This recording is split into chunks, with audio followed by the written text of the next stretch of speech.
The Adventures of Sherlock Holmes. A Scandal in Bohemia. "Come in," said Holmes. A man entered who could hardly have been less than 6 feet 6 inches in height, with the chest and limbs of a Hercules. His dress was rich, with a richness which would, in England, be looked upon as akin to bad taste. Heavy bands of astrakhan were slashed across the sleeves and fronts of his double-breasted coat, while the deep blue cloak, which was thrown over his shoulders, was lined with flame-coloured silk and secured at the neck with a brooch which consists of a single flaming beryl. Boots, which extended half-way up his calves, and which were trimmed at the tops with rich brown fur, completed the impression of barbaric opulence which was suggested by his whole appearance. He carried a broad-brimmed hat in his hand, while he wore across the upper part of his face, extending down past the cheekbones, a black vizard mask, which he had apparently adjusted that very moment, for his hand was still raised to it as he entered. From the lower part of the face he appeared to be a man of strong character, with a thick, hanging lip and a long, straight chin, suggestive of resolution pushed to the length of obstinacy. "You had my note?" he asked with a deep, harsh voice and a strongly marked German accent. "I told you that I would call." He looked from one to the other of us, as if uncertain which to address. "Pray take a seat," said Holmes. "This is my friend and colleague, Dr. Watson, who is occasionally good enough to help me in my cases. Whom have I the honour to address?" "You may address me as the Count von Kramm, a Bohemian nobleman.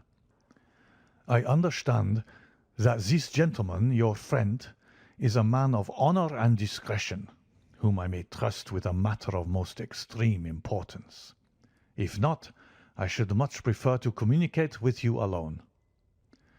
I rose to go, but Holmes caught me by the wrist and pushed me back into my chair.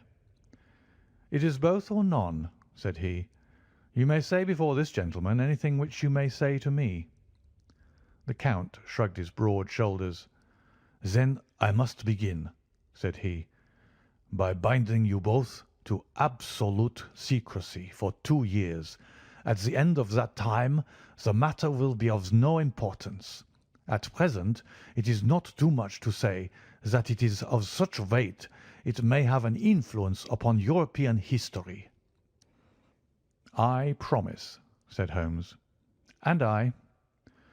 "You will excuse this mask," continued our strange visitor. "The august person who employs me wishes his agent to be unknown to you, and I may confess at once that the title by which I have just called myself is not exactly my own." "I was aware of it," said Holmes dryly. "The circumstances are of great delicacy, and every precaution has to be taken to quench what might grow to be an immense scandal and seriously compromise one of the reigning families of Europe. To speak plainly, the matter implicates the great house of Ormstein, hereditary kings of Bohemia." "I was also aware of that," murmured Holmes, settling himself down in his armchair and closing his eyes. Our visitor glanced with some apparent surprise at the languid, lounging figure of the man who had been no doubt depicted to him as the most incisive reasoner and most energetic agent in Europe. Holmes slowly reopened his eyes and looked impatiently at his gigantic client. "If your Majesty would condescend to state your case," he remarked, "I should be better able to advise you." The man sprang from his chair and paced up and down the room in an uncontrollable agitation. Then, with a gesture of desperation, he tore the mask from his face and hurled it upon the ground. "You are right," he cried. "I am the king. Why should I attempt to conceal it?" "Why, indeed?" murmured Holmes. "Your Majesty had not spoken before I was aware that I was addressing Wilhelm Gottsreich Sigismund von Ormstein, Grand Duke of Cassel-Felstein and hereditary King of Bohemia." "But you can understand," said our strange visitor, sitting down once more and passing his hand over his high white forehead. "You can understand that I am not accustomed to doing such business in my own person.